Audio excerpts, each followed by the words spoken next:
Hi, and welcome. You're listening to the X22 Report. My name is Dave, and this is episode 894A, and today's date is February 15th, 2016, and the title of the episode is The World Economic Climate Index Indicates the Global Economy is Heading into a Storm. Let's get right into the economic collapse financial news. Now, here in the U.S., today is President's Day. The market is closed, but we see other markets are still operating, and it looks like today was an okay day. All the markets were up because, as we know, Friday the United States ended the week on a happy ending. They knew it was a 3-day weekend, and of course this is what we see as a pattern.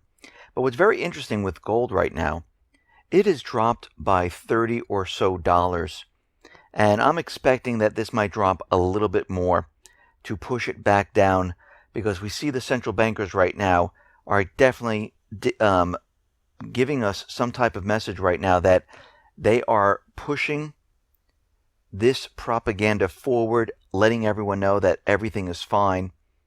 And gold, you see, is settling back to where it's supposed to be, and there's nothing to be afraid of. Please place your money in the market. The economy is doing fine. But as we know, the economy is completely falling apart and collapsing at this time. The Japanese economy, well, we know is not doing well. They have a lot of currency printing, and we see Japan's economy has shrank by 0.4% between October and December compared with previous quarters.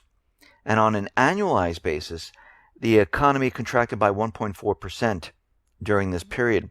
Wages in Japan haven't grown more than 1% in any year since 1997, and actually shrank in the last 4 years when you adjust for inflation. So what does this tell us?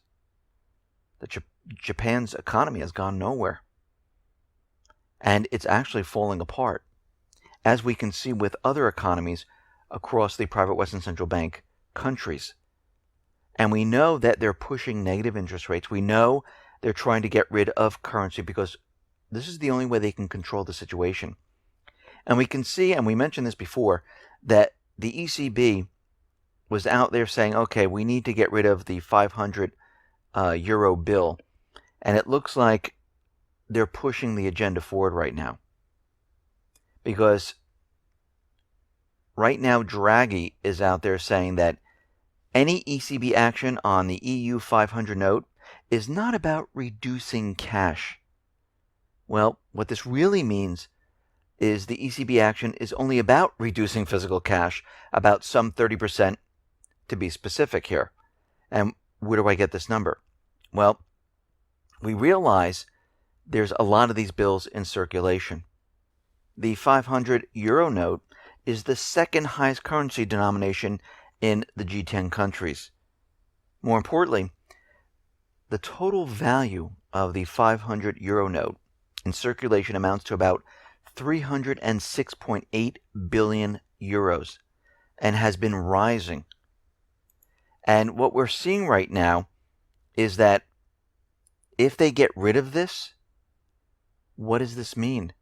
This means this is their way of beginning the cashless society. And we see at this point they went with the higher note because people are still using the other notes like the 20s, the 50s, the 100s, the 10s. And I wouldn't be surprised if the next one to go is probably the 100 or the 50s. And they'll continually do this as time goes on. So what we're seeing right now is we are on our way to a cashless society. They needed to start somewhere, which means this will then move to other countries, especially here in the US, and they will do the same thing. So for the Fed to react to the ECB, scrapping their 500 euro note, what are they going to do? Well, maybe they'll get rid of the $100 bills. Maybe they'll get rid of something else. And this is something that we need to watch out for, because when they start doing this, this shows us that we're heading to the point where, okay, they made the decision, we're going to a cashless society. They start a little bit at a time, and they start taking it away a little bit at a time before there is nothing left and everyone is using the plastic. Now we see that there's a huge amount of oil on the market. There's a huge glut, and this has many different agendas. One is to put a lot of pressure on Russia. Two, if you really think about it, airlines, trucking, deliveries, all the manufacturing to create these products, having this reduced oil allows them to make more profits. Because what we've seen in the past is that the pricing on all of these products have gone up when oil prices have gone up. When oil prices have come down, what have we seen? Prices maybe fallen a tiny bit, but nowhere near where they used to be at the same time period that oil was at this price. So which this allows companies then to continually make profits, because without this, companies would be a complete disaster at this point. And they know this. So this agenda is, one, they wanted the people to take that oil savings and put it back into the market. Two, companies can continually make profits because of their transportation costs are reduced, the production costs are reduced, and they can keep the high prices on products. And we see that there's pressure being put on Russia, and there's another reason to have so much oil around the world, because when we go to war, a lot of countries now are storing their oil in underground areas, storage facilities. Because as you know, when war starts, it's very difficult to get oil. And this could be another agenda of why they're doing this. United Arab Emirates, they have offered free oil to India in return for a storage deal at India's planned underground facility. I mean, this is how much oil there is. It's kind of ridiculous at this point. And they don't want to stop production, because if they do and oil prices go back up, it's going to be a disaster on the airlines, on manufacturers, on many of the corporations that were depending on these profits. The pressure would be off of Russia, and this is why they're continually pushing their agenda right now. And as we get closer and closer to this economic collapse, we realize that it just can't switch around. We just can't all of a sudden say, okay, the economy is better now. It doesn't work like that. Everything at this point, from all the indicators that we're looking at, everything is starting to fall apart.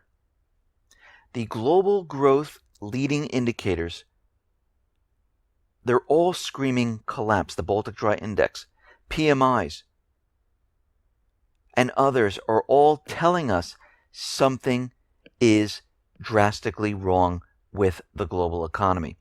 And then we look at the World Economic Climate Index, and that has declined right now, and basically giving us a signal that the global economy is heading into a major storm. We're heading to the same position that we were back in 2008. We're past that point, and we're moving down further. The world economy dropped from 89.6 to 87.8. And we see the economic climate is deteriorating in all regions. Just to give you some idea of where we were prior to 2008, we were approaching about 120 points. When everything started to slide in 2008, we approached 89 points. And then it dipped down all the way to about 55 points. So here we are at 87.8 points on a downward trend. This does not look good.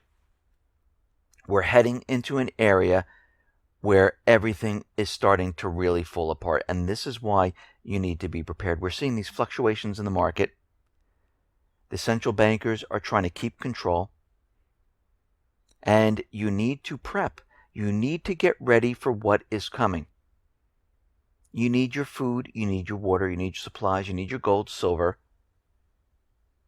This is a gift. The prices are being suppressed by the central banks. I would start purchasing some silver and gold. If you haven't, I would start now. I would make sure you have the food and supplies all ready.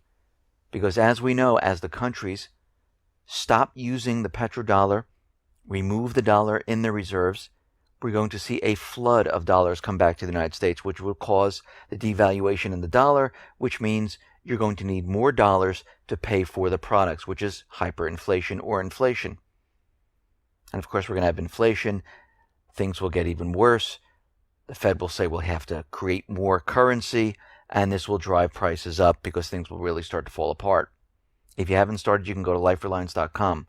They have bug out bags, seeds, water filtration systems. You can customize your orders. But whatever you're doing, I would not stop at this point. I would ramp it up because we're seeing from many different areas, even on the corporate media, that they have to recognize that something is wrong in the economy. And they're coming out saying, yes, it's slowing. We might be moving towards a recession, even though Obama is telling us that we're in a recovery, even though the central bank has told us this is why they raised the interest rates, because the economy has recovered. Well, this is all for political show. This is not what's really happening. What's really happening is every single one of the indicators that we've been looking at through all these reports is showing us that the economy is dying. The dollar is dying. And as time goes on, it's going to get worse and worse. And this is why you need to be prepared. And if you've been listening to me from the very beginning, and we look back over time, look how much has changed. Look how much the economy has changed. Look what's been changing and been going on around the world. Everything at this point, it's accelerating. And it's getting worse and worse. The government, the central bank, they can't even explain it. All their numbers that come out, all the statistical numbers, nobody even believes them anymore. Why? Because they're starting to realize there are major problems. And there is a storm coming. And when a storm comes, everyone needs to be prepared. Listen, everyone, thanks a lot for listening. Be well, be safe, and especially be prepared. Thanks a lot.